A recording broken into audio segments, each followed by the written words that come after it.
협객행, 김용 원저, 제22장.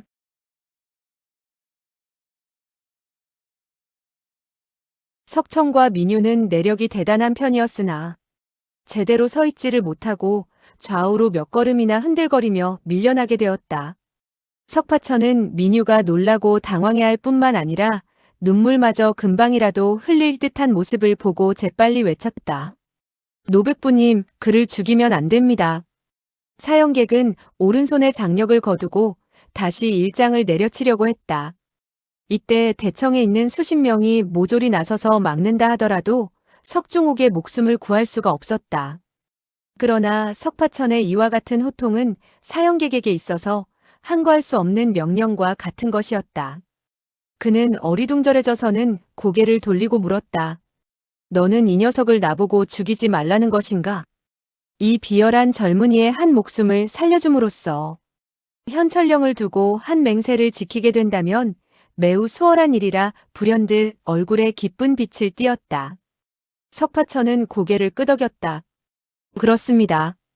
이 사람은 석 장주와 석 부인의 아들이며 띵땅도 그를 매우 좋아합니다. 하지만 그는 잠시 여유를 두었다가 생각을 해보고 나서 다시 말을 이었다. 이 사람은 행실이 좋지 못합니다. 수아를 못살게 굴었는가 하면 사람을 속이기도 하고 장락방의 방주가 되었을 때는 나쁜 짓도 많이 했습니다. 사형객은 다시 다그치듯 물었다. 그런데 왜 죽이지 말라는 것이지? 무공에 있어서 절정에 이른 일대의 효웅이지만 그와 같은 한마디를 내던질 때 그의 음성은 혹시나 석파천이 다른 말을 할까봐 두려워 떨리고 있었다. 석파천은 천천히 말했다. 맞습니다. 아무쪼록 죽이지 마십시오. 이 사람은 자꾸만 나쁜 짓만 일삼고 있으니 노백부님의 곁에 두시고 좋은 사람이 되도록 가르쳐 주십시오. 그리하여 진짜 좋은 사람이 되었을 때 놓아보내도록 하십시오. 그리고 그는 잠시 여유를 두었다가 다시 말했다. 노백부님은 마음씨가 곱습니다. 저를 몇 년 동안 돌봐주시면서 무공까지 가르쳐주지 않았습니까? 제가 어머니를 찾지 못하게 된 이후 노백부님이 저를 키워주셨는데 이석형도 노백부님의 곁에 있게 된다면 틀림없이 좋은 사람이 될 것입니다.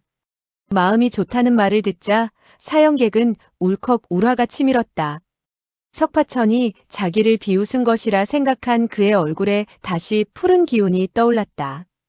그러나 다시 생각해 볼 때 석파천이 그와 같은 말을 하는 것이 진실이라는 것을 알았다.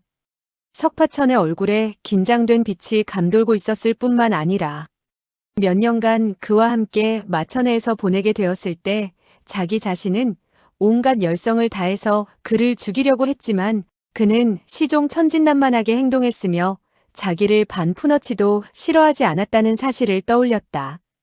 헤어진 지 수개월 동안 여전히 자기의 옷을 빨아주고 밥을 지어주지 못한 데 대해서 미안하게 생각하는 것만 보면 어머니를 잃게 된 이후 자기에게 의탁하고 매사에 자기를 좋게만 생각한 것이라는 결론을 내리지 않을 수 없었다. 원래 그가 무공을 가르친 것은 그의 목숨을 빼앗자는 것인데 그는 오히려 깊이 그 은혜에 감사하고 있으며 이제는 또 자기에게 석중옥을 좋은 사람으로 만들어 달라고 부탁하고 있다. 이 바보 같은 녀석은 정말 터무니없는 말만 짓거리고 있구나. 이 사모는 언제나 홀로 행동하는 천하의 기남자인데 어찌 이 비굴한 녀석 때문에 쓸데없는 세월을 보내야 하는가? 이와 같은 생각과 더불어 그는 천천히 말했다. 나는 본래 자네를 위해 한 가지 일을 하겠다고 응낙을 했었네. 그러니 이 사람을 죽이지 말라는 자네의 부탁을 받아들이지. 자, 이제 그만 작별을 하겠네. 이후 다시 만나볼 일도 없으리라고 생각하네. 석파천은 재빨리 그를 만류했다. 아닙니다. 노백부님, 그를 잘 가르쳐 주십시오. 그가 또 사람을 속이고 해치려 들다가 끝내 다른 사람에게 살해를 당하게 된다면 석 부인과 띵땅이 슬퍼하게 될 것입니다. 그리고 그는 더듬거리는 어조로 다시 말을 이었다. 제가 부탁을 하는 것은 그를 가르쳐 그가 좋은 사람이 될 때까지 노백부님 곁에서 떠나지 않도록 하면 되는 것입니다. 저의 어머님은 원래 저보고 남에게 부탁 같은 것을 하지 말라고 했지만 이 일은 너무나 중요한 일이라 부득이 노백부님에게 부탁을 드리는 것입니다. 사형객은 눈살을 찌푸렸다. 정말 귀찮은 일이라고 생각했다. 물론 어려울 것은 없지만 쉬울 것도 전혀 없었다. 본래 자기가 좋지 않은 사람인데 어떻게 남을 좋게 만들 수 있겠는가 하는 생각도 들었다. 그리하여 그는 고개를 가로저으며 입을 열었다. 이 일은 내가 할 수가 없네.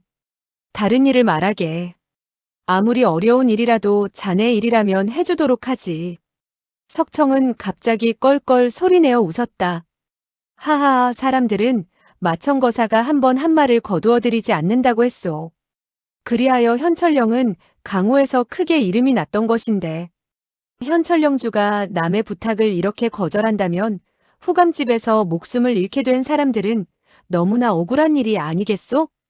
사형객은 두 눈썹을 곤두세우며 날카롭게 외쳤다. 석장주, 그게 무슨 말이오? 석청은 냉랭한 어조로 말했다.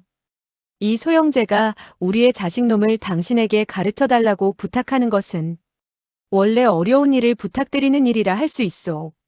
하지만 현철령은 이 소영제가 사선생에게 건네주지 않았소.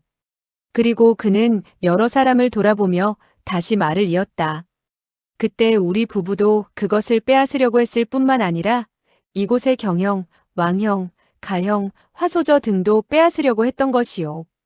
이어 그는 무거운 어조로 재차 말을 이어갔다. 평소 마청거사는 한 번 한 약속을 천금보다 더 중히 여긴다고 들어왔는데 지금 어째서 이 소영제가 부탁하는 것을 사선생은 이러쿵저러쿵 피하려고만 하시오? 사형객은 노해 부르짖었다. 당신이 낳은 아들을 왜 당신이 가르치지 않소? 저와 같은 가풍을 해치는 불효자식은 차라리 일장에 때려 죽이는 것이 무림을 위해 좋을 것이오. 석청은 탄식하듯 말했다. 저의 자식놈은 우둔하고 버르장머리가 전혀 없습니다. 만약 엄한 스승이 애써 길을 들여주지 않는다면 좋은 사람이 되기는 틀렸지요. 사형객은 노해 부르짖었다. 길을 들이는 것 좋아하는군. 내가 저 녀석을 데려간다면 사흘도 되기 전에 저 녀석으로 하여금 사람인데 사람 같지 않고 도깨비인데 도깨비 같지 않은 꼴로 만들게 될 것이오. 민유는 석청에게 연신 눈짓을 하며 불렀다. 사형. 그녀는 사형객과 같은 대마두에게 아들을 딸려보낸다면 앞으로 무사하기를 바란다는 것은 어렵다고 생각했다. 그렇기 때문에 남편이 더 화를 북돋지 못하도록 말리려는 것이었다. 그런데 석청은 민유의 눈짓을 아랑곳하지 않고 입을 열었다. 강호의 영웅 호걸들은 현철령주를 모두 다 엄지손가락을 내밀고 훌륭하다는 칭찬의 말을 아끼지 않소. 그와 같은 모든 사람의 추앙을 받는 사람이 맹세를 저버린다는 것은 어찌 명성이 쟁쟁한 마천거사의 행위라고 할 수 있겠소? 사형객은 이렇게 되자 그만 말문이 막히게 되었다. 세상 일을 모르는 석파천의 요구를 얼렁뚱땅 넘겨버린다는 것은 어렵지 않았지만 강호의 경험이 풍부한 석 장주는 말로써 이길 수 없는 상대가 아닌가. 그야말로 이제 자기에게 이와 같은 임무가 뱀의 꼬리처럼 머리 위에 감긴 이상 체념할 수밖에 없다고 생각했다. 좋소. 이 사모의 남은 여생은 이 계잡종 때문에 편안한 날이 없겠군. 그는 지금 계잡종이라고 한 것은 석파천을 가리키는 것 같았지만 실상은 석중옥을 가리키는 것이었다. 그는 말을 빙글 돌려 석청 부부에게까지 욕을 한 것이다. 석청은 이를 알고 빙긋 웃으며 아무 말 하지 않았다. 민유는 얼굴을 붉혔다가 곧 다시 창백한 얼굴이 되고 말았다. 사형객은 석중옥에게 말했다. 이 녀석 나를 따라오너라.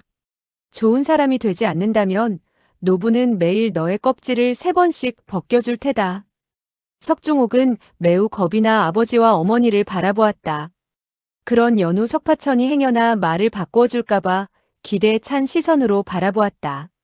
석파천은 정색을 하고 입을 열었다. 석형, 두려워할 것 없소이다. 사선배님은 일부러 무섭게 보이는 것이 왜다. 기실 사선배님은 가장 좋은 사람이 왜다. 매일 밥을 짓고 옷을 빨아들이며 나무도 하고 닭도 키우며 채소를 가꾼다면 사 선배님은 석 형의 손가락 하나 다치지 않도록 할 것이외다. 그리고 그는 자신의 찬 어조로 웃음을 띠고 다시 말을 이었다.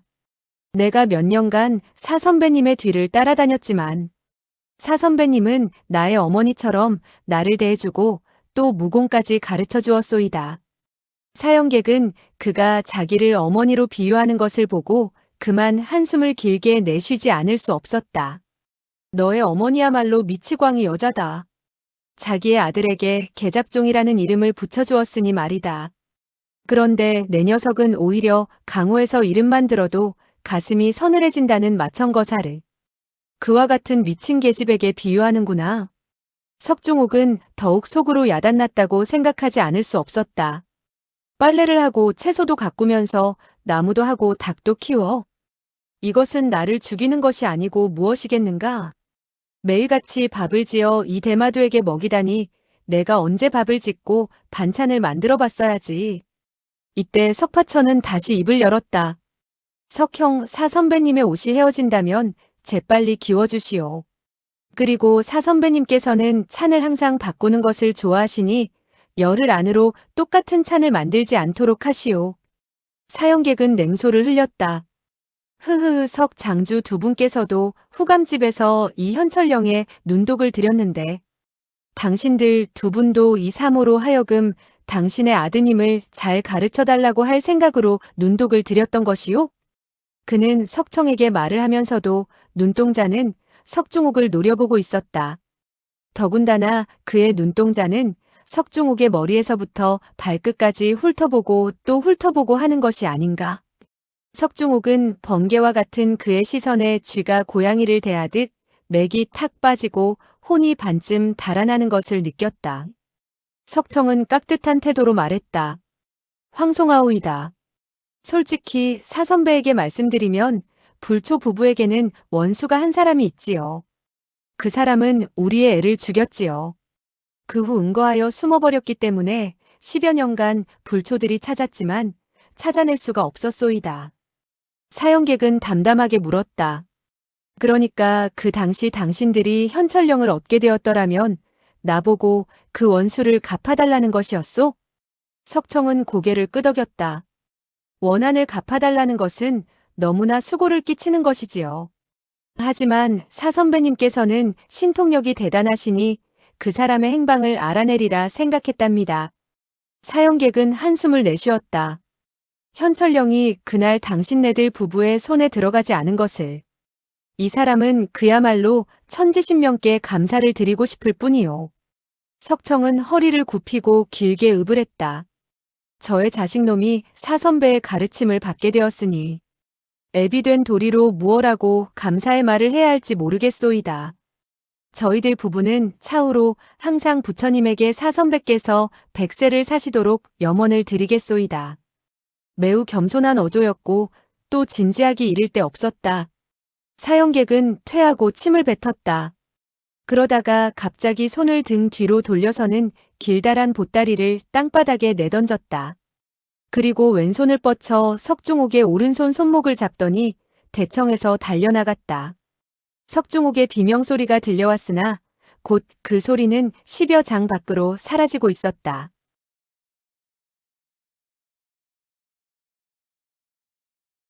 모든 사람은 어안이 벙벙해졌다. 그리하여 서로 얼굴을 쳐다보게 되었을 때 정당히 손을 뻗쳐 철썩 소리가 나도록 힘주어 석파천의 따귀를 한 대 갈기더니 큰 소리로 불렀다. 천오라버니, 천오라버니. 그러면서 나는 듯 뒤쫓아가는 것이었다. 석파천은 뺨을 어루만지며 어안이 벙벙해져서는 외쳐 물었다. 띵땅, 당신은 왜 나를 때리는 거지? 석청은 그 보따리를 들고 손으로 가늠해 보았다. 그리고 즉시 보따리를 풀어보니 바로 자기네 부부가 사용했던 흑백 쌍검이 아닌가. 민유는 보검을 다시 찾게 된 데 대해서 조금도 기쁘지 않은 듯 눈물을 글썽이며 말했다. 사형, 어째서 오가를 그에게 딸려보냈어요? 석청은 한숨을 내쉬었다. 3회, 오가가 어째서 그와 같은 모양이 됐는지 알겠소? 민유는 더듬거리며 말했다. 사형은 또 내가 그 애를 너무 총애했다고 탓하는군요. 그 말을 하고는 그만 눈물을 흘렸다. 석청은 차분한 어조로 그녀를 위로했다. 원래 그대는 오가에 대해서 너무나 잘 대해주었소. 더구나 견아가 남에게 죽음을 당한 후 더욱더 오가의 비위를 맞추느라 여념이 없었소. 어릴 때부터 말썽이 많고 말을 듣지 않았지만 그대 앞에서 나는 차마 어떻게 그 아이를 가르쳐야 할지 몰랐소. 그래서 모질게 마음을 가다듬고 능소성으로 데려왔던 것이요. 그리고 그는 길게 한숨을 내쉬었다. 그런데 그의 본성이 너무나 나빠. 오히려 우리 부부로 하여금 설산파에 여러분을 대할 수 없도록 만들지 않았소? 사선배의 심계로 말하면 오가보다 뛰어나며 수단 또한 악랄하오.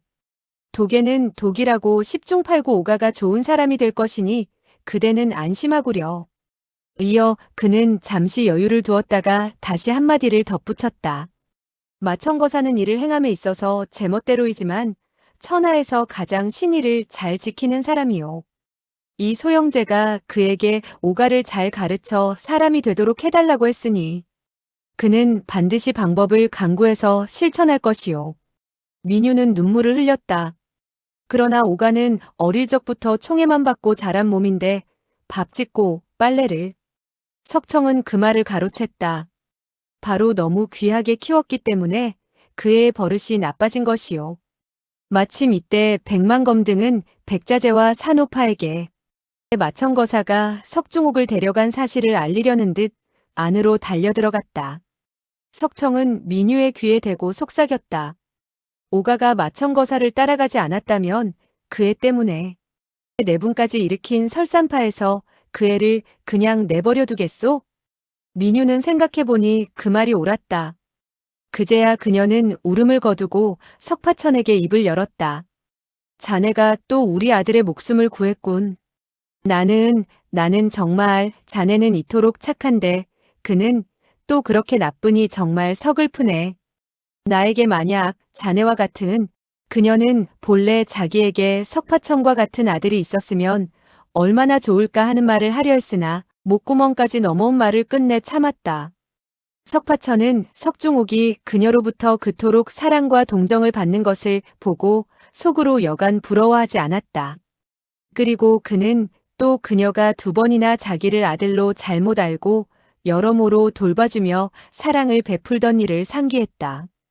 반면에 자기의 어머니가 어디로 갔는지 모르지만 자기 어머니가 자신에게 했던 언행을 다시 떠올리게 되었으며 민유가 아들에게 대하는 태도와 크게 다른 점이 비교되어 불현듯 침울해져서는 서글픈 빛을 얼굴에 띄었다. 민유는 그를 똑바로 보더니 천천히 입을 열었다. 소영제, 자네는 어떻게 하여 오가로 가장을 하고 길을 오는 동안 우리를 속일 수 있었는가? 석파천은 얼굴을 붉히며 입을 열었다. 그것은 띵땅이. 바로 이때 왕만인이 당황해서 대청 안으로 달려들어오더니 부르짖었다. 야단났습니다. 사부님이 보이지 않습니다. 대청에 있던 무사람은 놀라 물었다. 아니, 어떻게 된 일인가? 왕만이는 그저 보이지 않는다고만 대답했다.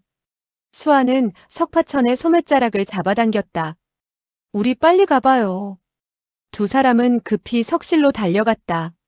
서곡 밖의 통로에는 이미 설산 제자들로 가득 차 있었다. 그러나 그들은 석파천과 수아가 도착한 것을 보고 길을 열어주었다. 석실 안에는 백만검 부부가 산호파를 부축하여 앉혀놓고서 쩔쩔매고 있었다. 수아는 재빨리 물었다. 아버지, 어머니 그리고 할아버지 어떻게 된 거예요? 상처를 입으셨나요? 백만검은 온 얼굴에 살기를 가득 띄었다. 첩자가 있는 것 같군. 어머님은 본문의 수법에 혈도를 짚였고 아버님은 사로잡혀 간 모양이다. 수아야, 너는 할머니를 지키고 있거라. 나는 할아버지를 구하러 가야겠다. 그리고 나서 그는 몸을 날려 달려가려고 했다. 그런데 마침 맞은편에 삼지의 제자 한 명이 서 있었다. 백만검은 성이 나고 다급한 김에 힘주어 그를 밀어. 그가 곧장 저쪽으로 나가떨어지도록 만들고는 성큼성큼 걸어나갔다. 수아는 석파천을 향해 다소곳이 말했다. 오라버니, 할머니를 도와 운기행공해서 혈도를 풀어주도록 하세요. 석파천은 고개를 끄덕였다. 그러지요. 수혈과공으로 혈도를 푸는 방법은 산호파가 이미 그에게 가르친 바가 있었다. 그리하여 그는 즉시 그 방법대로 손을 쓴 결과 얼마 뒤에는 산호파가 봉쇄당한 세 곳의 혈도를 풀 수 있었다. 산호파가 즉시 부르짖었다. 모두 수선을 피우지 말게. 장문인이 나의 혈도를 짚었던 것이며 그 자신이 떠나간 것이네. 무사람은 그 말을 듣자 그만 어안이 벙벙해졌다. 원래 장문인이 친히 혈도를 짚은 것이군. 그러니까 백사형마저도 일시에 풀지 못하셨지. 이때 설산파의 장문인은 도대체 누구로 모셔야 하는 것인지 모두 제대로 분간하지 못하고 있었다. 그러나 평소 그들은 백자재를 장문인이라고 불러왔기 때문에 모두 옛날에 그 칭호를 쓰고 있었다. 본래 하나같이 설산파에 또 어떤 내분이 다시 있는 것이 아닌가 의심하게 되었고 다시 한바탕 피를 뿌리는 살육전이 벌어지겠구나 걱정했던 것인데 알고 보니 늙은 부부끼리의 다툼인지라 무사람은 그 즉시 마음을 놓고서는 신속하게 그와 같은 사실을 알렸다. 백만검은 그 소식을 듣고 다시 되돌아왔다. 그리고 어머니에게 물었다. 어머니, 도대체 어떻게 된 일입니까? 그 음성에는 퍽이나 불쾌한 빛이 서려 있었다. 이 며칠 동안 여러 가지 일로 인해서 이토록 똑똑하고 부지런한 기한서북 백만검마저 마치 머리통이 떨어진 파리처럼 두서를 찾을 수가 없었던 것이었다. 그리고 눈앞에 펼쳐졌던 일은 또 자기 부모에게서 비롯된 일이었기 때문에 가슴 가득히 끓어오르는 울분을 느꼈으나 어떻게 그 울분을 사겨야 할지 알 수가 없었다. 그런데 산호파는 그의 표정을 보고 노에서 입을 열었다. 너는 사태를 제대로 파악하지도 못하면서 어째 애비와 애미부터 먼저 탓하는 투냐? 백만검은 공손히 머리를 숙였다. 제가 어찌 그럴 리가 있겠습니까? 산호파는 천천히 말했다. 너의 아버님은 모두를 위해서 협객도로 가신 것이다. 백만검은 놀라 물었다. 아버님이 협객도로 가다니요? 어째서입니까? 산호파는 그를 빤히 쳐다보았다. 왜라니? 너의 아버님이야말로 설산파의 참된 장문인이 아니냐. 그가 가지 않는다면 누가 가겠느냐? 내가 이 서곡으로 와서 너의 아버님에게 그가 서곡에서 한평생 스스로 감금당해 있기를 원한다면 나도 옆에서 모시고 한평생 보낼 참인데 협객도로 가겠다는 약속은 누구를 시켜 응하도록 했으면 좋을지 모르겠다고 말했다. 그랬더니 너의 아버님은 나에게 그 사정을 묻게 되었고 나는 자초지종을 이야기했다. 그리하여 너의 아버님은 자기가 장문인이니 당연히 자기가 가야 한다고 했다. 나는 그 양반에게 시간을 두고 계획을 세워 만전지책을 강구하자고 했다. 그러나 그는 고집스럽고도 당당하게 말하는 것이었다. 나는 설산파에 대해서 죄를 지었네. 많은 무고한 제자들을 죽였으니 나로서는 그야말로 기둥에 머리를 박고 죽었으면 속이 시원할 것 같네. 그러니 나로서는 오직 설산파를 위해서 이 한 몸을 던져 나의 큰 죄를 용서받도록 하려는 것이네. 그래야만이 당신이나 아들, 며느리, 손녀, 손자 사위, 묻 제자들이 사람을 대할 면목을 유지할 수 있지 않겠는가. 그러고는 손을 뻗쳐 나의 몇 곳에 혈도를 짚고 두 조각의 동패를 가져갔는데 지금쯤은 상당히 멀리 가셨을 게다. 백만검은 말했다. 어머니, 아버님께서는 연세가 많으시고 또한 몸이 제대로 회복되지 못했으니 어떻게 그곳으로 가실 수가 있겠습니까? 이 아들이 마땅히 가야 할 것입니다. 산호파는 싸늘히 그 말을 받았다. 너는 지금까지도 너의 애비가 어떤 사람인지 모르고 있구나. 그러고는 그녀는 성큼성큼 서곡에서 걸어나갔다. 백만검은 뒤를 따르면서 입을 열었다. 어머니, 어머니는 어디로 가시려는 겁니까? 산호파는 퉁명스럽게 대답했다. 나는 금호파의 장문인이니 협객도로 갈 자격이 있다. 백만검은 그만 마음이 실타래처럼 어지러워져서 생각했다. 모두 함께 가서 사생결단을 내도록 하자. 모조리 협객도에서 죽어버리면 그만이 아닌가. 동짓달 20하루가 되는 날 산오파는 석청, 민유, 백만검, 석파천, 수아, 성자학, 제자면, 양자진 등 일행을 이끌고 남해가의 한 조그마한 어촌에 이르게 되었다. 산오파가 능소성을 떠나게 되었을 때 경만종으로 하여금 장문과 성주의 직책을 대신 돌보도록 하고 왕만인과 호연만선이 보좌토록 했다. 그리고 풍화신룡 복만리는 스승을 배반한 역모에 참여했기에 비록 사태에 핍박을 받아 그랬다고는 하나 백만검 등 장문의 제자들은 다시 그를 상대하려 하지 않았다. 산오파는 성자학, 제자면, 양자진 세 사람을 데리고 동행했다. 이는 각 분지의 제자들이 또다시 모반의 병고를 일으키지 않도록 방비하려는 것이었다. 요자려는 몸에 중상을 입고 있었고 무공을 깡그리 상실하다시피 했기에 이미 화근이 되기에는 부족한 존재가 되었다. 협객도에서 건네준 두 조각의 구리패 뒤쪽에는 어촌에 도착하는 날짜와 시진 그리고 길을 어떻게 가야 할 것인지 새겨져 있었다. 모든 사람이 전해받은 동패에 조각된 모임의 날짜와 장소는 각기 다른 것 같았다. 그렇기에 산오파 등 일행이 이곳에 당도했을 때 어촌에서 한 사람도 발견할 수 없었다. 물론 다른 강호의 협사들은 말할 것도 없고 백자재는 더더욱 종적조차 찾아볼 수 없었으며 심지어는 바닷가에서 고기잡이를 하고 있어야 할 어선마저 한 척 찾아볼 수 없었다. 여러 사람은 잠시 한 칸 초가집에서 쉬지 않을 수 없었다. 그런데 해질 무렵이 되었을 때 갑자기 노란 옷, 즉 황의를 걸친 사내가 손에 노를 들고 어촌으로 들어오며 낭낭이 외치듯 말했다. 협객도의 영빈사가 도주의 명을 받고 삼가 장락방에 석방주를 모시고 가려고 왔소이다.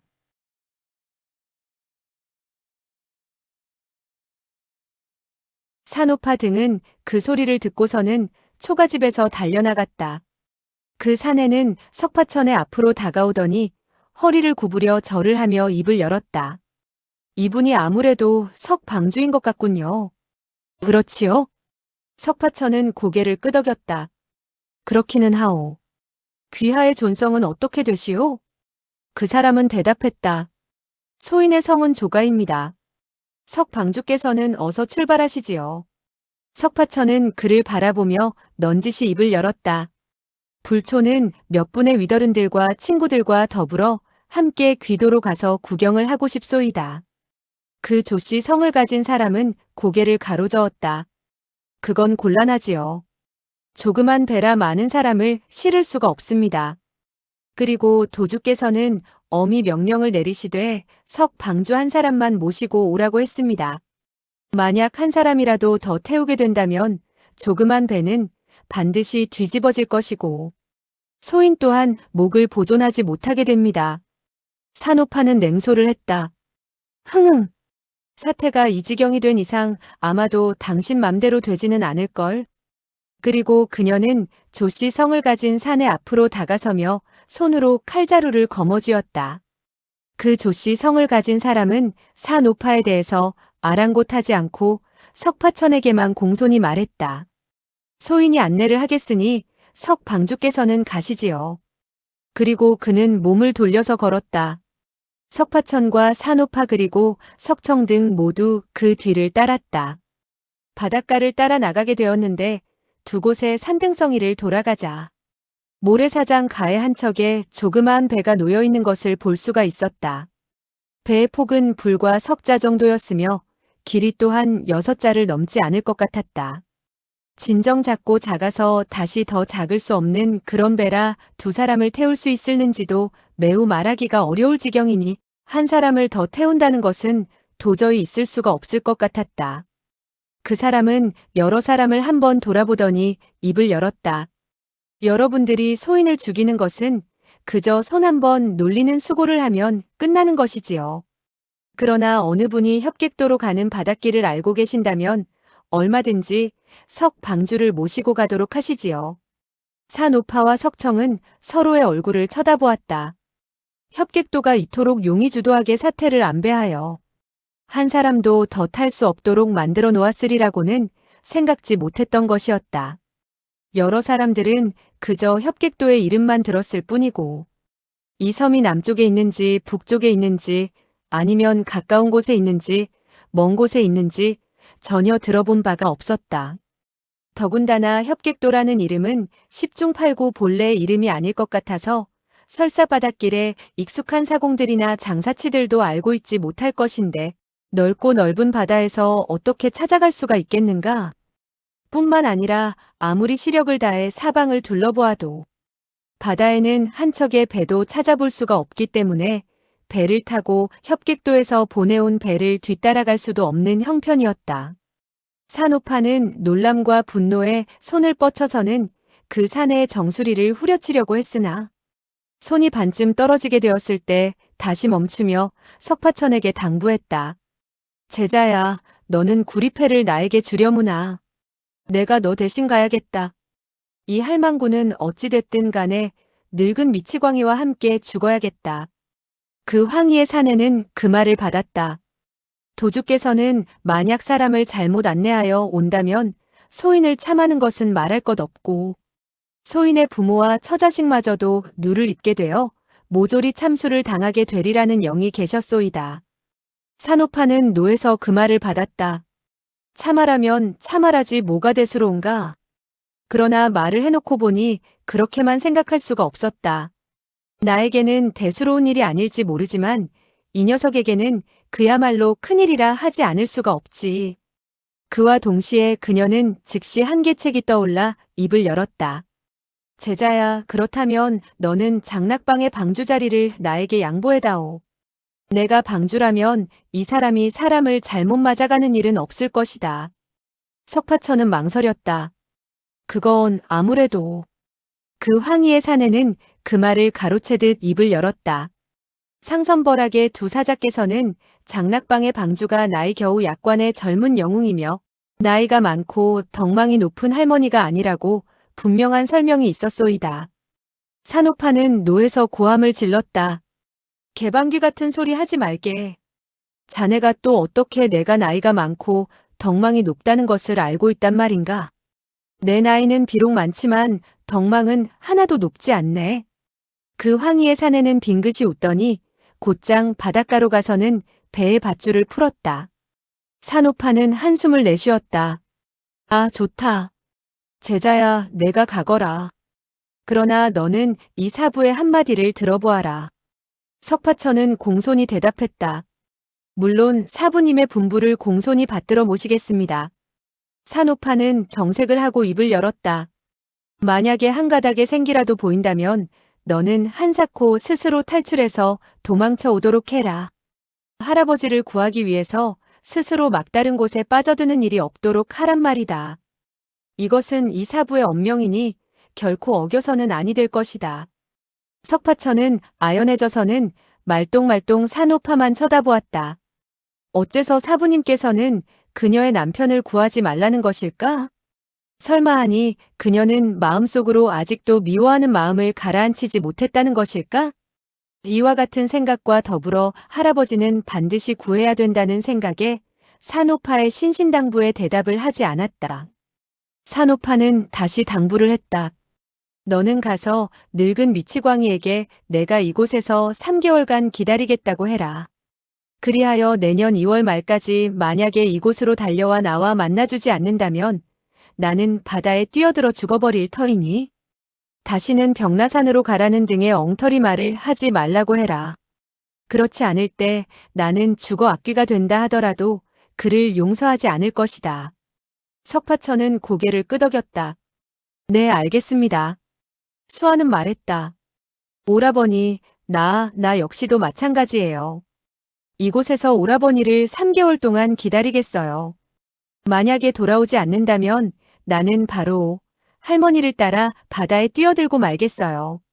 석파천은 마음속으로 흐뭇한 한편 처량하고도 괴로움을 느끼며 재빨리 입을 열었다. 수아는 그럴 필요가 없소. 수아는 한사코 말했다. 나는 그러겠어요. 그 한마디의 음성은 매우 나직했으나 조금도 후회하지 않겠다는 굳건한 뜻이 가득 서려 있었다. 민유는 입을 열었다. 소형제, 아무쪼록 무사히 돌아오기를 모두 이곳에서 빌어주겠네. 석파천은 공손히 대답했다. 석 부인께서도 몸 보중하시고 아들 때문에 걱정을 하지 마십시오. 그는 사 선생을 따라갔으니 훌륭한 사람이 될 것입니다. 그리고 저를 위해서도 걱정하지 마십시오.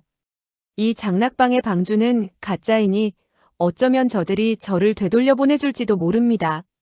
장삼과 이사는 또 저와 의형제들이니 정말 위급하게 되었을 때 그들이 제가 죽는 것을 보고도 구해주지 않을 리가 없을 것입니다. 민유는 천천히 고개를 끄덕였다. 아무쪼록 그렇기를 바라네. 그러나 그녀는 그렇게 생각하지 않았다. 이 젊은이는 무림의 인심이 얼마나 험악하다는 것을 모르는구나. 그와 같은 결의 형제를 어찌 진정으로 받아들이겠는가. 석청 역시 한마디 당부를 했다. 소형제, 섬에서 만약에 그 누가 손을 쓰게 되었을 적에 자네는 내력을 도두고는 우격다짐으로 싸우되. 무슨 초식이고 도법이고 아랑곳할 필요가 없네. 그는 석파천의 내력이 놀라운 만큼 한가닥에 생기는 바로 그 내력에 있다는 것을 믿고 있는 것이었다. 석파천은 이번에도 고개를 숙여 보였다. 예. 석 장주께서 지도해 주신 말씀에 사의를 표합니다. 백만검은 그의 손을 잡고서는 말했다. 사위, 우리는 이제 한 집안 사람이네. 우리 부친으로 말하면 연세가 많으시니 자네가 반드시 많이 돌보아줘야 할 것이네. 석파천은 그가 자기를 사위라고 불러주자 그만 얼굴을 빨갛게 붉히며 대답했다. 그 점 저도 알고 있습니다.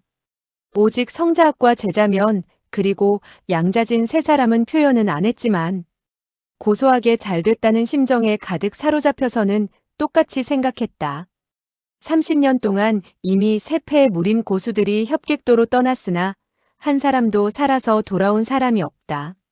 내 녀석도 머리 셋 달리고 팔이 6 달린 사람이 아닌 만큼 어찌 예외가 될 수 있겠는가. 하지만 그들은 각기 조심하라느니 아무쪼록 장문인을 잘 돌봐달라느니 하는 유의 인사치레를 한마디씩 했다. 즉시 석파천은 여러 사람과 헤어져 모래바닥에 들어서게 되었다. 무사람들은 모래사장 갖가지 전송을 했는데 수아와 민유 두 사람의 눈시울은 이미 붉어져 있었다. 산오파는 갑자기 그 황희의 산에 앞으로 다가서더니 철썩하고 그의 따귀를 세차게 때리고는 호통을 내질렀다. 자네는 위더른에 대해서 무례하게 행동했으므로 좋고 그른 것을 알도록 해주는 바일세. 그런데 그 사람은 반격을 하지 않고 얻어맞은 뺨을 어루만지며 빙그레 웃더니 조그만 배 위로 올랐다. 석파천은 무사람에게 손을 흔들어 작별을 고하고 그 사내의 뒤를 이어 배에 올랐다. 그 조그만 배는 두 사람을 태우게 되자 배전이 바닷물과는 이미 몇치도 되지 않는 곳까지 이르게 되었다. 진정 한 사람도 더 태울 수 없는 배였다. 그리고 천만다행인 것은 지금이 겨울철이라는 것이었다. 겨울철에는 남해에 바람이 자고 물결이 잔잔해지는 법이었다. 그렇지 않고 조금이라도 물결이 일게 된다면 조그만 배는 뒤집히는 것을 면할 수 없을 것 같았다. 협객도에서 동짓날을 택하게 된 것은 바로 어쩌면 그런 이유가 있는지도 모를 일이었다. 그 산에는 노를 몇 번 저어서 배를 모래사장에서 떼어놓더니 뱃머리를 돌렸고 곧이어 하나의 누런 세모꼴에 돛을 올렸다. 돛은 즉시 천천히 불어오는 북풍을 싣고 남쪽으로 나갔다. 석파천은 북쪽을 바라보았다. 산오파와 수아 등의 모습이 점점 작아지고 있었으나 여전히 그들은 바닷가의 벼랑에 서서 이쪽을 물끄러미 바라보고 있었다. 그러다가 점점 그 사람들은 조그마한 검은 점으로 변하더니 끝내 다시는 찾아볼 수가 없게 되고 말았다.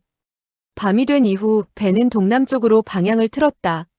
나흘째 되는 날 따지고 보면 바로 동짓날인데 그 산에는 앞쪽에 까맣게 보이는 선을 가리키며 말했다. 저것이 바로 협객도유회다. 석파천은 눈을 들어 바라보았다. 그리 이상한 점을 발견할 수 없었으나 마음은 긴장됐고 가슴은 쿵쿵 뛰었다. 다시 한 시즌 가게 되었을 때 섬에 높다랗게 솟아있는 돌산을 볼 수가 있었다. 산에는 울창하게 나무들이 자라나 있었다. 신십해 무렵에 조그만 배는 섬 남쪽의 바람을 등진 곳에 닿게 되었다. 그 사내는 정중히 말했다. 석 방주께서는 무트로 오르십시오.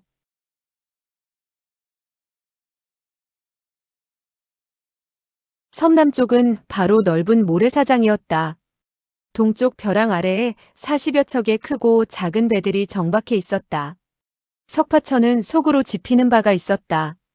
이곳에 배들이 적지 않으니 섬에서 목숨을 건지게 된다면, 이곳으로 도망쳐와 한 척의 조그마한 배를 빼앗아 탄다면 위험에서 벗어나기는 어렵지 않을 것이다. 이와 같은 생각으로 그는 무트로 올랐다. 그 사내는 밧줄을 들고 무트로 오르더니 밧줄을 커다란 바위에 감아매었다. 그리고 품속에서 소라를 꺼내 우우하고 불었다. 얼마 후 산 뒤쪽에서 4명의 사내가 달려나왔다. 한결같이 누런 옷을 걸치고 있었다. 그들은 재빨리 석파천 앞으로 달려오더니 허리를 구부렸다. 도주께서는 영빈관에서 삼가석 방주께서 오시기를 기다리고 있습니다. 자, 가보시지요. 석파천은 백자재가 걱정되어 물었다. 설산파의 장문인 위덕 선생은 이미 도착하셨소? 앞장을 선 황희의 사내가 대답했다. 소인은 전문적으로 석 방주를 돌보도록 지정이 되어 있기 때문에 다른 사람의 일은 잘 모른답니다. 석 방주께서 영빈관에 이르면 자연히 알게 될 것입니다. 그리고 그는 앞장을 서서 걸어갔으며 석파천은 뒤를 따랐다. 나머지 4명의 황해 사내들은 7, 8보 정도 떨어져 따라오고 있었다. 산속으로 들어가게 되자 양쪽은 모두 숲속인데 한가운데로 산길이 뚫려 있었다. 석파천은 주위의 경치를 유심히 살폈다. 도망칠 때 길을 잃지 않으려면 눈에 익혀두어야 한다는 생각에서였다. 수마장을 걸어 들어가게 되자 바위들이 어지럽게 서 있는 산길로 들어서게 되었다. 왼쪽은 깊은 낭떠러지로 세찬 산개울 물이 흘러가고 있었는데 절벽에 부딪히는 소리가 요란했다.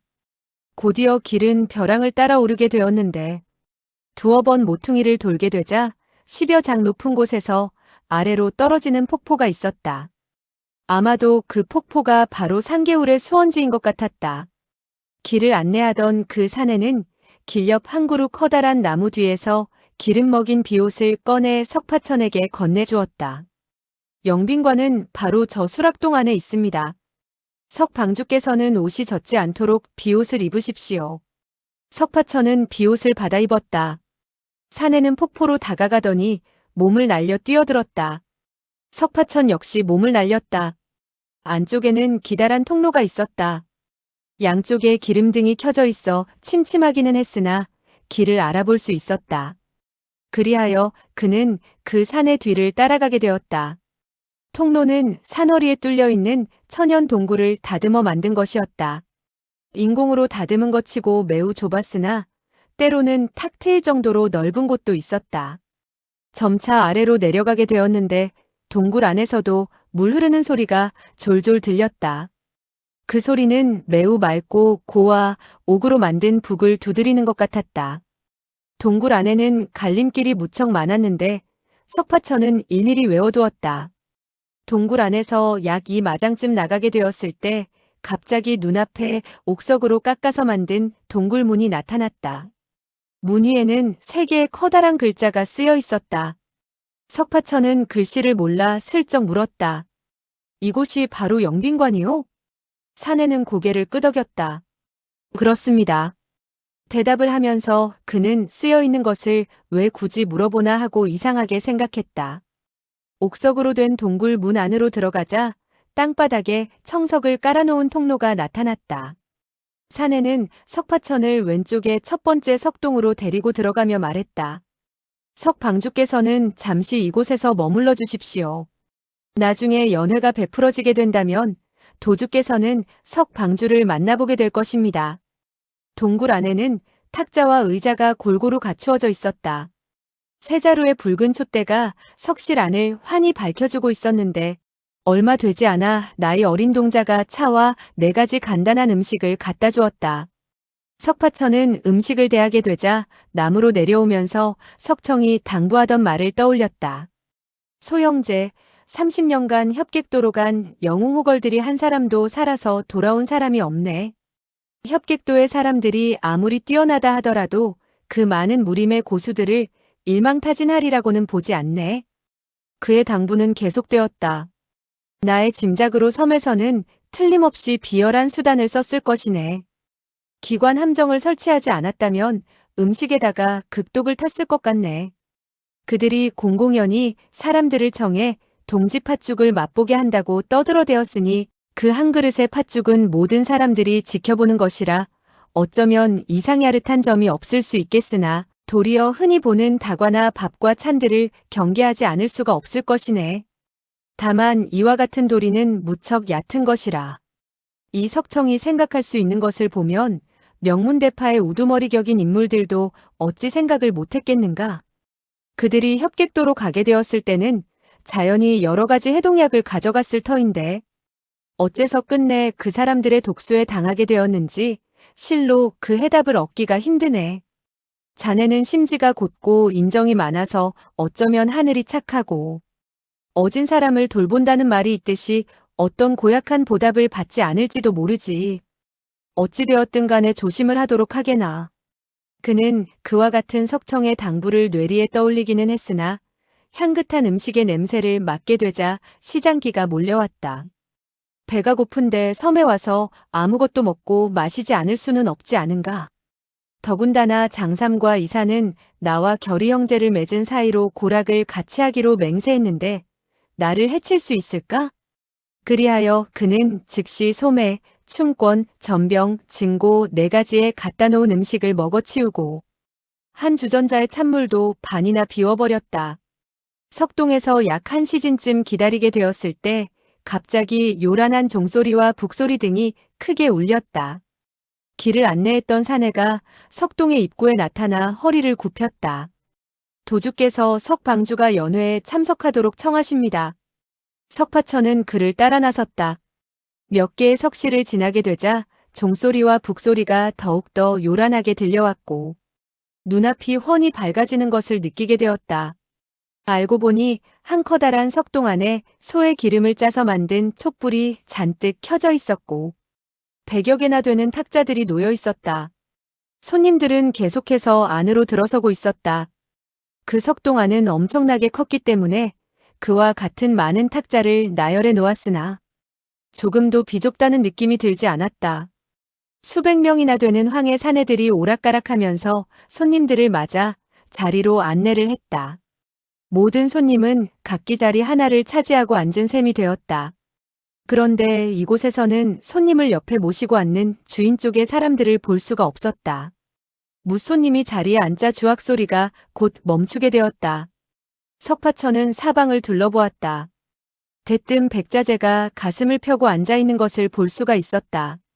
백발이 성성할 뿐만 아니라 위맹하게 생긴 그는 무사람들 가운데 앉아있었지만 체구가 유난히 커서 군계일 합격이라 쉽게 발견할 수 있었던 것이다. 그날 서곡 안에서는 너무나 어두워 석파천은 그를 똑똑히 볼 수가 없었다. 그런데 이제 훤히 켜진 불빛 아래서 보니 정말 위덕 선생이야말로 절간에 모셔다 놓은 신상처럼 장엄하고 대하는 사람으로 하여금 숙연한 기분을 느끼게 하지 않는가. 그리하여 그는 그의 앞으로 다가가 입을 열었다. 할아버지, 제가 왔습니다.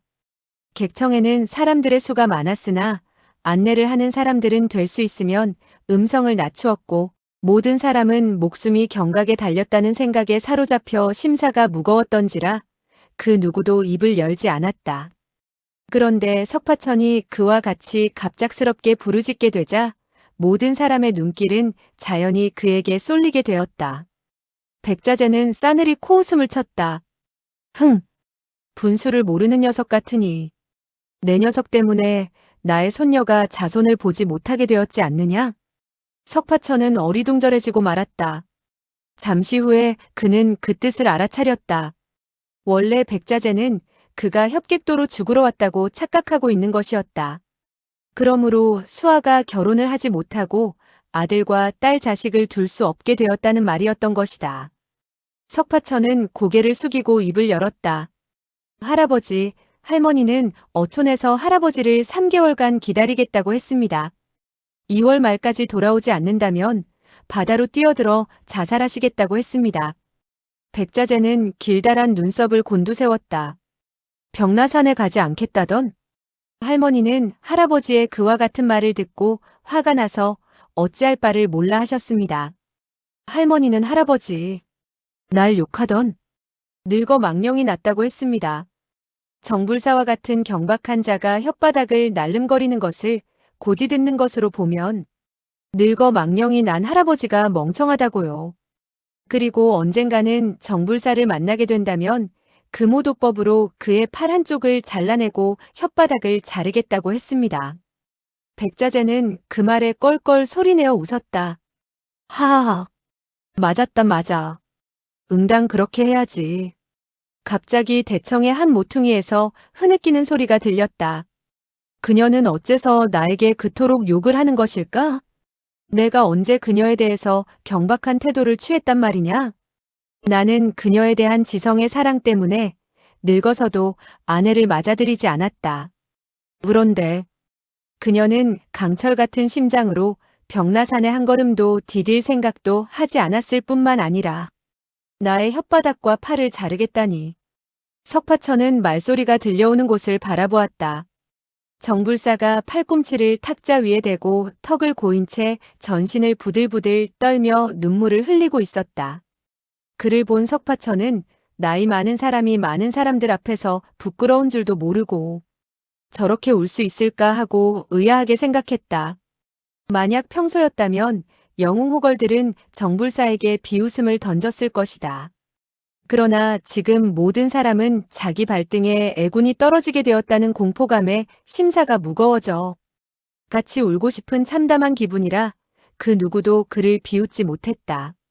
이 한때의 영웅호걸들은 명문대파의 장문인이 아니면 바로 어느 방이나 어느 회의 우두머리이며 한평생 칼과 검의 끝에서 뒹굴며 살아온 사람들이라 죽음을 두려워한다는 말을 그들에게 사용하는 것은 적절하지 않았다. 그런데 한 칼이나 한 자루의 창을 사용하되 목숨을 건 싸움이라고 하더라도 반드시 죽는다고는 볼 수가 없었다. 더군다나 자기의 무공이 뛰어나다는 자부심도 있기 때문에 언제나 적이 죽고 자기가 살리라고 생각하기 마련이었다. 하지만 이번의 상황은 크게 달랐다. 이 섬에 오르게 된다면 반드시 죽는다는 것을 알고 있으나 어떻게 죽는 것인지 전혀 알 수가 없었다.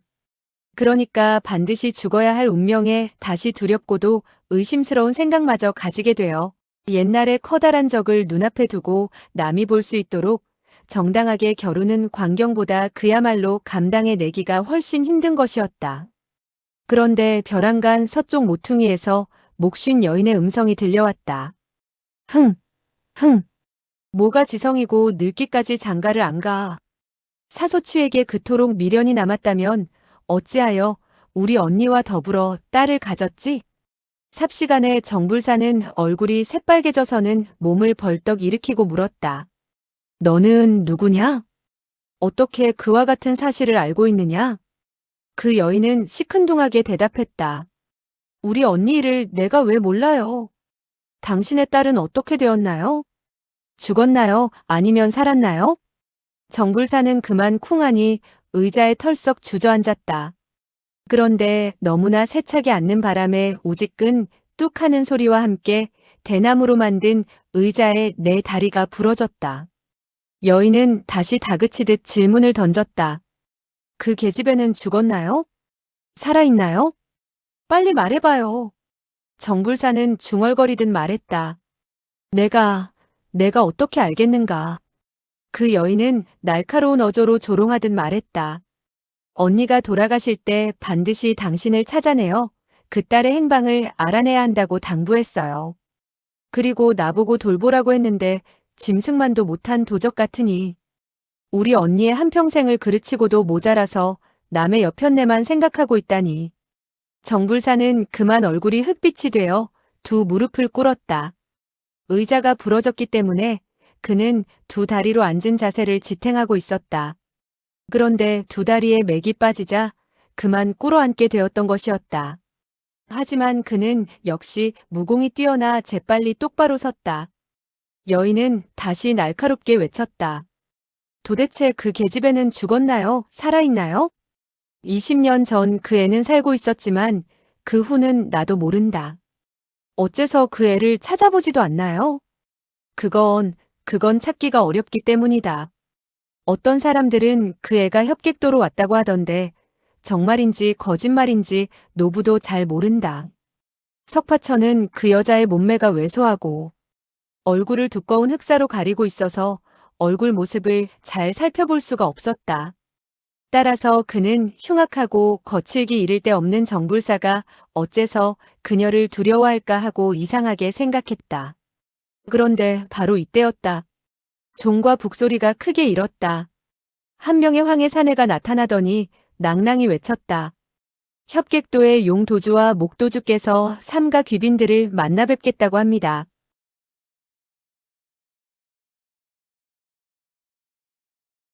무사람들은 흠칫했다. 그제야 모든 사람은 협객도에 두 사람의 도주가 있다는 것을 알게 되었다. 그리고 하나는 성이 용이요. 하나는 성이 목가라는 것도 겨우 알게 된 것이다. 중문을 열어젖히며 키가 크고 작은 남녀들이 두 줄로 늘어서서 들어왔다.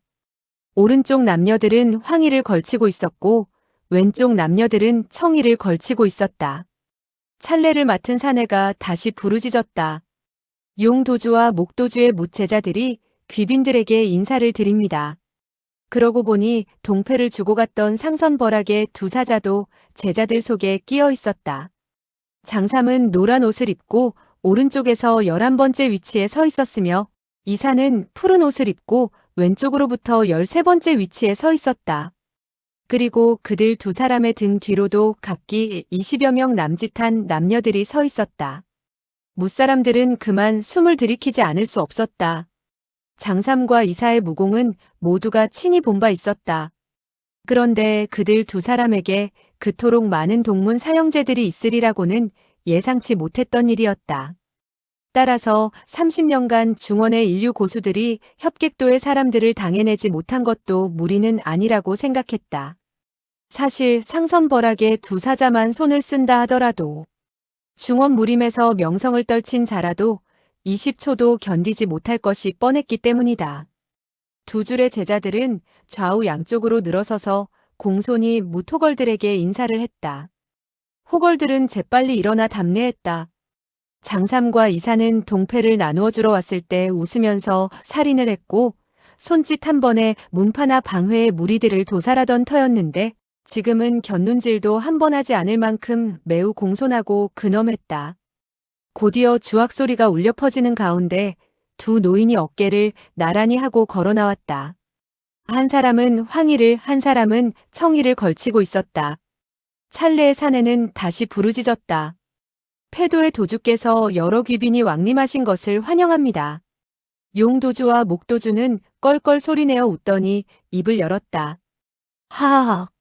불초와 목형, 우리 두 사람은 이 황량한 섬에서 오늘 고귀하신 분들을 대하게 되니 정말 영광스러운 일입니다. 다만 황량한 섬이라 대접이 소홀한 점이 있더라도 이해해 주십시오. 말투는 매우 차분하고 온화했다. 협객도는 남의 한복판에 외로이 떠있는 섬인데도 그는 바로 중원의 말씨를 쓰고 있었다. 목도주도 한마디 인사를 건넸다. 여러분도 앉으십시오. 그의 음성은 날카로웠는데 아마도 복건성이나 광동성 사람임이 분명해 보였다. 군웅들이 자리에 앉았다. 주인 자리는 서쪽 아래편의 한 탁자 곁에 마련되어 있었다. 협객도 사람들은 자리가 없어 각기 양쪽에 시립해 서 있었다. 군웅들은 협객도 사람들이 중원에서는 매우 거칠게 행동했으면서도 섬에서는 예의를 깎듯이 차리자. 또 무슨 꿍꿍이로 저러나 싶어 안절부절 못했다. 어떤 이들은 사형수들도 목을 치기 전에는 잘 먹이고 좋은 말로 위로한다는데 이 연회가 바로 그런 것이 아닌가 하며 불안해했다. 무사람들은 두 도주를 찬찬히 살폈다. 용도주는 수염과 눈썹이 모조리 휘었으나 얼굴만은 어린아이처럼 불그스레했다. 목도주는 길다란 수염이 희끗희끗했는데 아직 검은 수염이 더 많은 편이었다. 그런데 얼굴은 주름살로 가득 덮여 있었다. 두 사람의 나이가 어느 정도인지 가늠하기 어려웠으나 아무리 적게 봐도 60세에서 90세 사이 같았다. 만약 100세를 넘겼다 해도 이상하지 않을 풍모였다. 모두 자리에 앉자 섬에서 일하던 사람들이 나와 술을 따르고 음식을 날라왔다. 한 사람당 4개의 접시와 4개의 그릇이 놓였는데 8가지 차는 산의 진미를 갖추어 향긋했을 뿐 전혀 이상한 점을 찾아볼 수 없었다. 석파천은 마음을 가라앉히고 탁자에 앉은 손님들을 살폈다. 상천관의 주인인 천어도인도 와 있었고 관동 사대문파의 범일비, 풍랑, 여정평, 고삼낭자도 보였다. 그들은 긴장과 초조에 휩싸여 있었으며 석파천과 시선이 맞부딪혀도 그저 고개만 끄덕일 뿐 소리를 내지는 않았다. 용, 목두 도주는 술잔을 들고 권했다. 자, 드시지요. 두 사람은 단숨에 잔을 비웠다. 영웅호걸들은 잔 속에 술이 파랗고 향기가 짙었으나 꺼림칙해서 마시지 못했다. 어떤 독이 들어있을지 모른다는 생각 때문이었다. 대부분이 잔을 입술에 대기만 할 뿐 마시지는 않았다. 다만 소수의 사람만이 이들이 우리를 해치려 한다면 손짓 한 번으로 충분할 텐데 굳이 독을 타겠느냐는 체념 섞인 마음으로 점잖게 잔을 비웠다. 용, 목두 도주가 경의를 표하며 석 잔의 술을 들었다. 이어 용 도주가 왼손을 들어올리자 하인들이 뜨끈뜨끈한 팥죽을 목판에 받쳐들고 나와 귀빈들 앞에 한 대접씩 놓았다. 군웅들은 강호에서 이름만 들어도 안색이 변한다는 그 죽이 나왔음을 직감했다. 막 솥에서 퍼낸 듯 김이 모락모락 나는 죽은 짙은 녹색을 띠고 있어 보기에 이상야릇했다.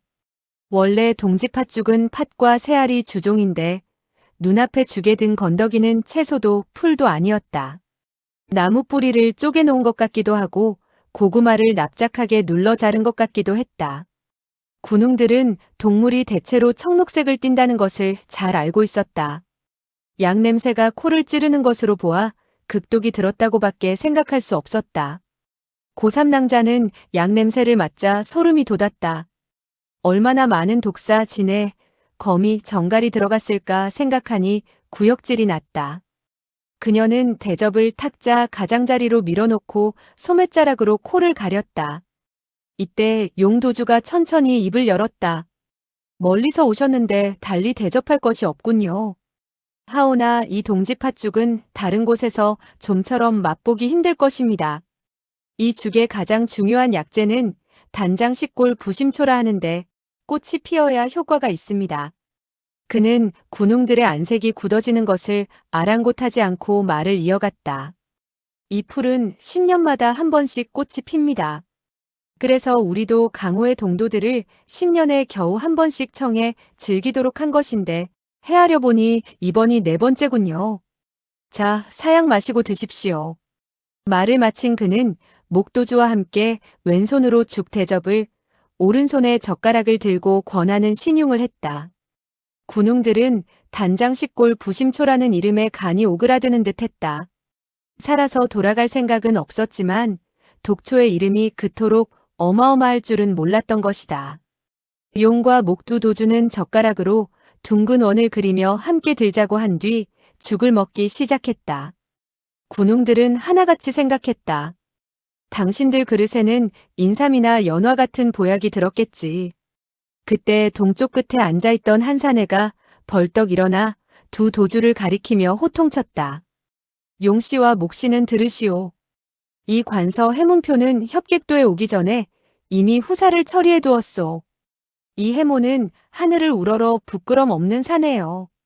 당신들이 죽이든 살을 발라내든 눈 하나 깜빡 않겠소. 그러나 이런 더러운 동물을 먹으라는 것은 절대 용납할 수 없소. 용도주는 잠시 어리둥절하더니 웃으며 말했다. 해 영웅이 죽을 먹기 싫다면 어찌 강요하겠소? 그렇다고 성낼 것까지야 있겠소? 자, 앉으시오. 해문표가 다시 소리쳤다. 이 해가는 이미 목숨을 내놓았소. 일찍 죽으나 늦게 죽으나 마찬가지 아니오? 당신네 힘만 믿고 세상에 화를 뿌리는 개 같은 자들의 비위는 좀 거슬러야겠소. 그는 탁자 위에 뜨거운 죽 대접을 들어 용도주의 얼굴을 향해 던졌다.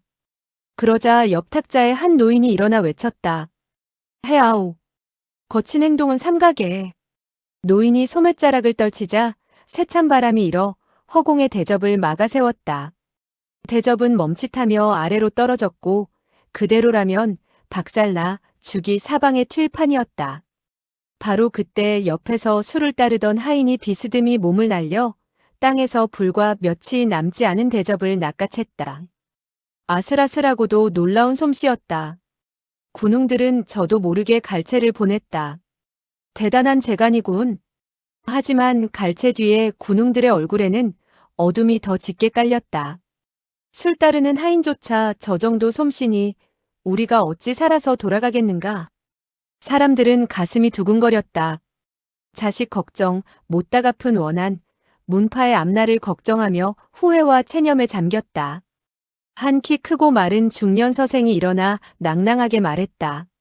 협객도주께서 거느린 아랫사람들만 해도 중원에서 명성을 떨치기에 충분하오. 두 분이 무림의 지존이 되고자 했다면 손바닥 뒤집듯 쉬웠을 텐데 굳이 이런 심기를 써서 우리를 부른 이유가 무엇이오? 그는 좌우를 둘러본 뒤 말을 이었다. 불초가 이곳에 온 이상 살기를 바라는 것은 아니나 마음속 의문 때문에 눈을 감지 못할 것 같소. 두 분 도주께서 깨우침을 주신다면 그 즉시 목을 내놓겠소. 이는 모두가 하고 싶던 말이었다. 수백 개의 시선이 두 도주에게 집중되었다.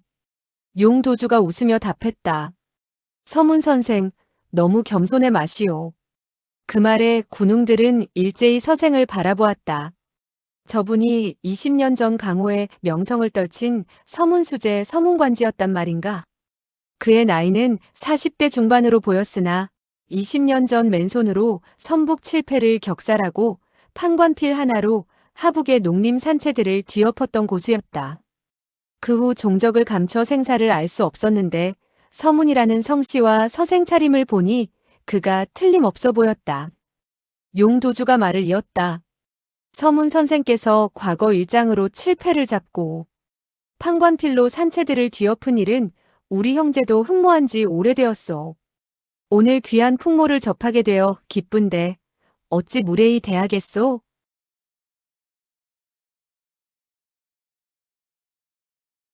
서문관지는 담담한 어조로 말했다. 감당할 수 없소이다. 불초가 옛날 저지른 조그만 일은 중원에서 한때나마 뽐낼 수 있을지 모르나 두 도주님의 눈으로 볼 때는 그야말로 어린아이들이 칼을 휘두르는 듯하여 웃음만 사게 될 것이오. 용 도주가 그 말을 받았다. 서문 선생께서는 너무 겸손하시구려. 귀하가 조금 전 질문하신 것에 대해서는 우리 두 사람이 마침 여러분께 명백히 밝히려던 참이었소. 다만 이 죽을 쓴 단장 식골 부심초는 뜨끈뜨끈할 때 마셔야 그 효력이 제대로 발휘되니 여러분은 먼저 죽부터 드시지요. 그러고 난 이후에 불초가 다시 상세히 말씀을 드리겠습니다. 석파천은 그들 두 사람이 깎듯이 예의를 차리며 주고받는 말 속에 수거나 어려운 문자가 너무 많아 반쯤은 알아듣고 반쯤은 흘려들었다. 자연히 그들의 대화보다는 뱃속에서 쪼르륵 소리가 날 정도로 찾아드는 허기를 참는 것이 더 곤혹스러웠다. 그러던 차에 용 도주가 죽을 마시라고 권하자 재빨리 대접을 들고는 후루룩거리며 거의 다 마셔버렸다. 죽에서는 양 냄새가 코를 찌르는 듯 했으나 막상 입안에 들어가자 달콤하여 결코 먹기 어렵지 않았다. 그는 삽시간에 대접 바닥이 드러나도록 깨끗이 비웠다. 군웅들은 그 광경을 보고 혀를 찼다. 저 녀석은 하늘 높은 줄 모르고 일시적인 호기를 부리는구나. 저러다 반드시 죽고 말 텐데 귀문관으로 가는 길이 그리 급하단 말인가. 어차피 죽기는 매한가지니 저 젊은이처럼 행동하는 것이 오히려 시원시원하고 보기 좋구나. 이때 백자재가 갈채를 보냈다.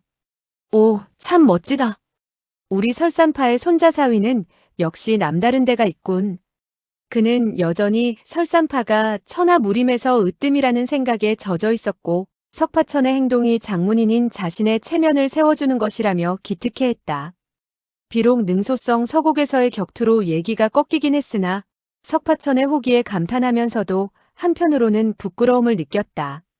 천고 이래로 건법, 권각법, 내공, 암기가 모두 천하 제일인 대영웅이자 대협객, 대종사라고 자칭해왔건만 이제 내공 제일이라는 말은 반드시 빼야겠구나. 그러다가 술 따르던 하인이 몸을 날려 죽 그릇을 낚아채던 솜씨를 떠올리며 다시 은근히 주눅이 들었다. 아무래도 권각법 제일이라는 말도 믿을 수 없게 되었군. 하지만 협객도 사람들의 무공이 모두 기이할 정도로 높을 리는 없어. 저 하인은 어쩌면 협객도에서 으뜸 가는 고수인데 하인 차림을 하고 사람들을 겁주려 한 것일지도 몰라. 백자재는 설산파의 손자사위가 그릇을 비우는 것을 보고 덩달아 호기가 치밀었다. 그 역시 대접을 들고 후루룩 소리를 내며 면목은 마신 뒤 좌우를 돌아보며 득의양양한 표정을 지었다. 이석동 대청에 있는 사람들 가운데 이 녀석과 나만이 죽을 마셨다. 이러니 다른 이들을 어찌 영웅호걸이라 할 수 있겠는가? 그러나 곧 다시 생각했다. 나는 두 번째로 죽을 먹었으니 영웅호걸이라 해도 천하에서 두 번째밖에 안 되겠군. 대영웅, 대호걸이라는 존칭도 삭제해야겠어. 이런 생각이 들자 맥이 빠졌다. 이왕 먹고 죽을 바에야 제일 먼저 먹을 것을 천하 제이인자라니 재미가 없군. 그는 자리에 앉아 자책하고 탄식하느라 용도주가 뒤이어 하는 말은 듣지 못했다. 용도주는 다음과 같이 말하고 있었다. 40년 전 나는 목형제와 의기투합하여 강호에서 상선벌하게 큰일을 도모하려 했소. 그런데 강호에 나서자마자 지도 한 장을 발견했소. 지도에 적힌 주해를 정밀히 연구한 결과 이름 없는 어느 섬에 경천동지할 무공 비결이 있다는 사실을 알게 되었소. 아까 불평을 토로했던 해문표가 불쑥 입을 열었다. 이곳은 협객도인데 어째서 이름 없는 섬이라 하시오? 죽대접을 막았던 노인이 호통쳤다. 해 형제, 용도주님의 말씀을 가로채지 말게. 해문표가 못마땅한 듯 응수했다. 죽으라고 아첨해봤자 저 사람이 당신 목숨을 살려줄 것 같소? 노인은 크게 노하여 죽을 들어 쭉 들이키고는 외쳤다. 자네와 내가 반평생을 사귀어온 사이가 아닌가? 도대체 이 정광지를 뭘로 보는가? 해문표는 즉시 후회하며 사과했다. 형님, 제가 잘못 생각했습니다. 사과드립니다. 그는 엎드려 큰절을 3번 하더니 탁자 위에 죽을 단숨에 들이켰다. 정광진은 달려가 그를 얼싸안았다. 형제여, 우리가 의형제를 맺을 때 같은 날 태어나지는 못했어도 같은 날 죽자고 맹세하지 않았는가? 이번에야말로 그 뜻을 이룰 수 있게 되어 기쁘네. 두 사람은 서로 얼싸안은 채 슬픔과 기쁨이 교차하는 눈물을 흘렸다. 석파천은 같은 날 죽자는 말을 듣고 문득 장삼과 이사를 바라보았다. 장삼과 이사는 서로 마주보며 웃더니 용도주와 목도주를 바라보았다. 목도주가 미미하게 고개를 끄덕였다. 장삼과 이사는 사람들을 해치고 나와 죽 대접을 들고 석파천 곁으로 다가왔다. 소형제, 우리 형들도 이 죽을 마시겠네. 석파천이 재빨리 말했다. 아닙니다. 두 분 형님은 저와 같이 죽으실 필요가 없습니다. 저는 다만 형님들께서 나중에 수아를 좀 돌봐주셨으면 해서. 장삼이 그의 말을 가로챘다. 형제여, 우리가 결의 형제를 맺던 날 고락을 같이 하기로 하지 않았나? 이사 역시 뒤를 이었다. 자네가 이미 동지팥죽을 먹었는데 형들이 어찌 가만히 있을 수 있겠는가? 두 사람은 죽 대접을 깨끗이 비운 뒤 두 도주에게 허리를 굽혀 보였다. 죽을 내려주신 두 사부님께 감사드립니다. 그리고는 원래 위치로 돌아갔다. 군웅들은 장삼과 이사가 의제인 석파천과 함께 죽기로 결심한 것을 보고 깊이 감동했다. 이미 죽음이 예정된 해문표나 정광지보다 만배는 더 높은 의기를 보여주었다며 부러워했다. 백자재는 속으로 생각했다. 잠시나마 주저했던 나는 설사 나중에 함께 죽는다 해도 대협객이라 불리기엔 주제넘은 일이었구나. 이때 장삼이 석파천에게 말했다. 형제여, 이곳 손님들은 죽 맛이 입에 맞지 않는 모양이니 자네가 더 먹고 싶다면 얼마든지 들게나. 그렇지 않아도 대접 하나로는 배가 차지 않았던 석파천이었다. 어차피 한 대접이나 두 대접이나 결과는 같을 것이라는 생각에 옆 사람들의 눈치를 살폈다. 주변 군웅들은 석파천의 시선이 닿자마자 기다렸다는 듯 죽 대접을 밀어주며 권했다. 이 죽은 양 냄새가 너무 심해 내 입에는 맞지 않는구려. 마침 입맛이 없던 차인데 소영훈께서 들겠다면 가져가 드시지요. 석파천이 채 거절하기도 전에 장삼의 허락이 취소될까? 겁난 이들은 황급히 그의 탁자로 대접을 옮겨주기까지 했다. 석파천은 감사를 표했다. 감사합니다. 그는 단숨에 두 대접을 더 비웠다. 용도주는 빙그레 웃으며 고개를 끄덕였다. 해 영웅이 말한 대로 지도에도 없던 황량한 섬이 바로 지금의 협객도요. 하지만 이 이름은 나와 목 형제가 섬에 들어온 뒤 붙인 것이요. 오만하게 협객이라 자처한 것이 아니라 달리 연고가 있었는데 그 점은 나중에 직접 확인하실 수 있을 것이요. 그는 사람들을 찬찬히 둘러보며 말을 이었다. 우리는 지도가 가리키는 대로 이 섬을 18해 동안 뒤진 끝에 무공 비결을 찾아냈소. 그것은 어느 곳이로 된 도회였는데 숨겨진 뜻이 매우 심오하고 복잡했소. 우리 두 사람은 크게 기뻐하며 그 도회를 따라 무공을 연마하기 시작했소. 그런데 수개월 후 이 도회의 무공 해석을 두고 우리 사이에 의견 충돌이 일어났소. 갑자기 그는 말을 멈추고 한숨을 쉬었다. 복이 곧 화라는 말처럼 며칠을 논쟁해도 서로를 설득할 수 없었소. 결국 각자 나름대로 무공을 익힌 뒤 나중에 누구의 해석이 옳은지 겨뤄보기로 했지. 그렇게 반년이 지나 대련을 가졌는데 그 결과 우리 두 사람은 깜짝 놀라고 말았소. 말하는 그의 얼굴이 침울해졌다. 목 도주 역시 길게 한숨을 내뱉었다. 한참 뒤에야 용 도주가 입을 열었다. 알고 보니 우리 두 사람 모두 잘못 이해한 것이었소. 군웅들은 그 말에 흠칫했다. 제자인 장삼과 이사의 무공만 봐도 용, 목 두 도주의 실력은 이미 초범 입성의 경지에 이른 것이 분명했다. 그들이 연마한 것이 예사 무공이 아니라 지극히 고심한 내공이라는 점은 자명했다. 내공을 잘못 익히면 주화인마에 빠지거나 목숨을 잃을 수도 있기에 듣는 이들도 긴장하지 않을 수 없었다. 용도주가 다시 입을 열었다. 우리는 잘못되었다는 것을 깨닫고 즉시 연마를 중단한 채 그 속에 숨은 이치를 분석하기 시작했소.